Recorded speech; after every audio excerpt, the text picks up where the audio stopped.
Hey, Texas Values friends, Jonathan Saenz here, president of Texas Values. Am I screaming? I have to remember that I have a mic. I'm just used to talking loud. I do have 3 kids, so you know how it goes sometimes. We're here at the Republican Party of Texas State Convention in the exhibit hall in the Alamo City, San Antonio, Texas. A lot of attention this week on this event. Some say it's not only the largest event of its type in the state, in the country, but possibly even the world. We're in the middle of runoff elections, and the president's in town, or at least he was at some point in Texas. And so a lot of interest and attention on the work that we're doing. Someone who knows a lot about those settings and leadership is our good friend, Dr. Chairman, Representative Tom Oliverson. A lot of leadership positions that he has, and rightly so. You may know him because last session he led the effort in the House to pass a bill that protects kids from those harmful gender modification, puberty blocker surgeries, all that crazy stuff. Senate Bill 14, now state law, challenged in court, didn't get knocked down. We're in great shape on that issue, but we're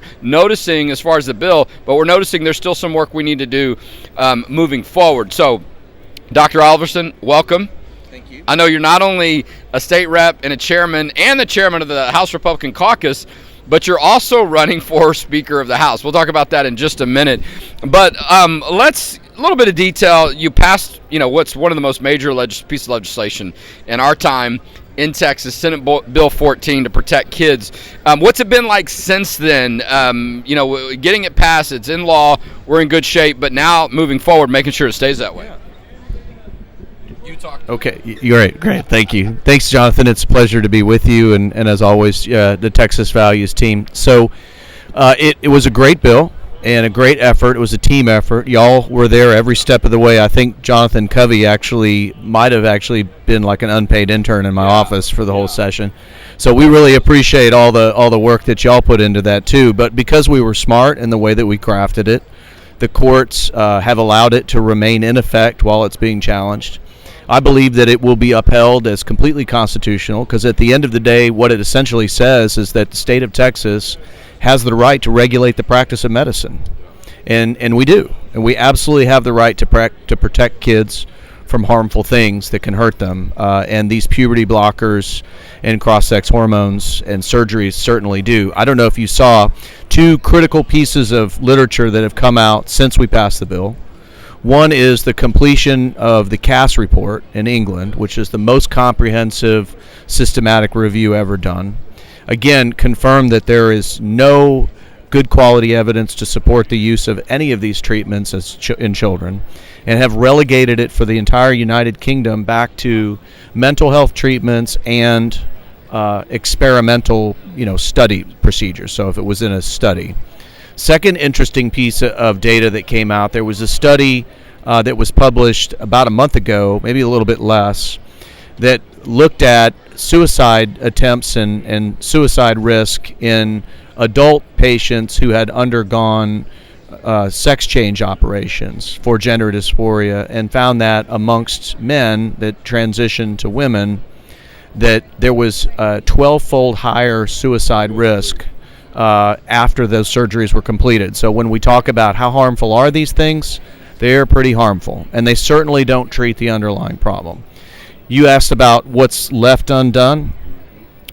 Our bill talks about surgeries and medicines. It doesn't deal with the mental health aspects. One of the things that we knew when we passed the bill is that we would have to come back and deal with the issues surrounding social transitioning, mental health treatments, and especially situations where there's a lack of parental involvement, and essentially you have a counselor and a teacher encouraging a child to cross-dress at school and use different names and pronouns and things.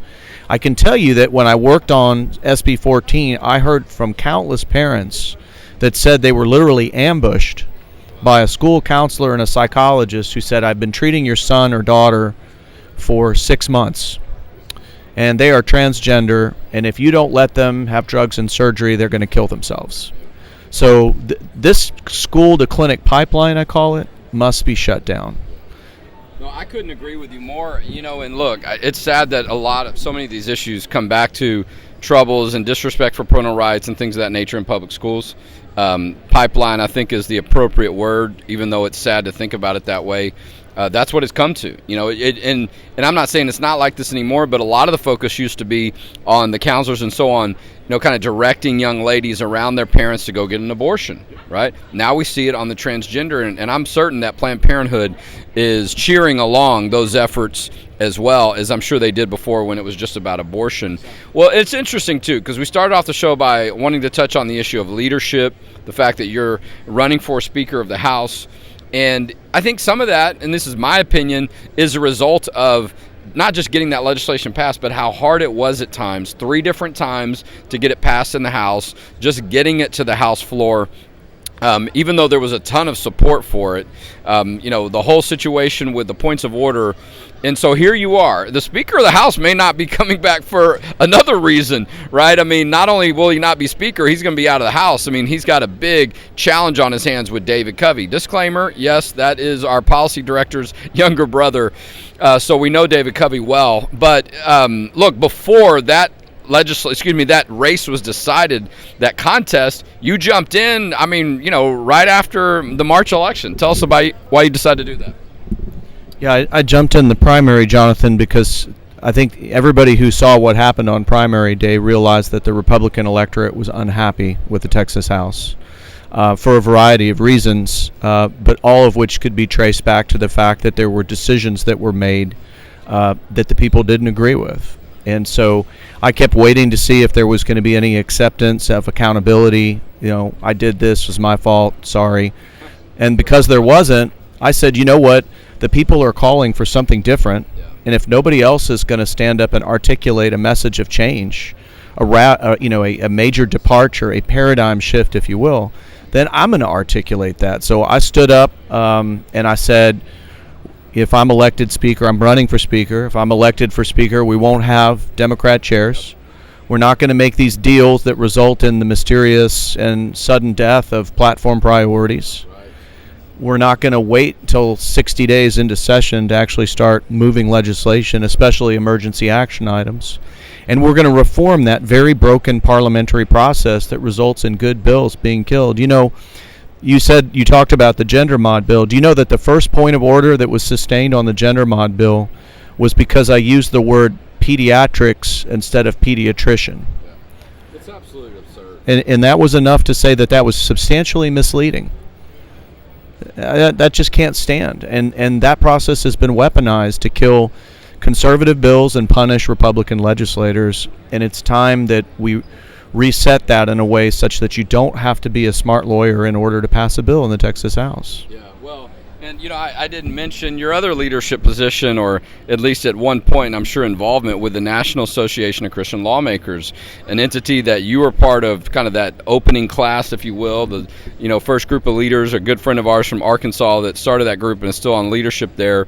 But that was a big piece of legislation that you passed. Your medical expertise and background was absolutely critical, right? No pun intended, I guess, because it's a medical issue, but you were like a surgeon in there. And it required that precision at times, because the other side tried to make it a medical issue. Then they went up against you and Donna Campbell, and they're like, oh, we probably need another strategy because this one ain't working, because they got real doctors. But now it sort of puts you in a position to have legitimacy, not that you need it, but a little bit, and some street cred with the grassroots moving into this position of Speaker of the House. Now, Speaker of the House votes, for everybody out there, this is not something that you vote for at the ballot. This is not a legislative vote that you go to a committee and all that kind of stuff. But it is a vote on the House floor that the members take, but it doesn't happen until January. So there's a lot of time between now and then. And like I said, it may all be, good that you started this, because Dave Phelan may be gone from his House seat as well. So just know that. If David Covey wins, he doesn't become Speaker. He just simply becomes the nominee for that House. But that would mean that Dave Phelan's out completely. So we'll know pretty soon here, 4, 5, 6 days. Don't sleep in on Memorial Day either. There's a big election the next day. We got to make sure people are connected. And so I appreciate getting to visit with you, developing a friendship, a relationship, and a mutual respect over time, because this is Texas. And we were like the 14th or 15th state to pass what some are calling the help but not harm law, but I think about 10 states have passed it since then. But they certainly noticed more when we did it. And so we got a little short on time. We might bring Representative Oliverson back before the convention changes because there's some official business we got to run to. But stay connected. I loved having you at our breakfast this morning. There was an event we were at last week. We're going to see him at some events we're going to do in Houston. Oh, and he's at our policy event, September 13th and 14th. He's going to be one of our featured speakers.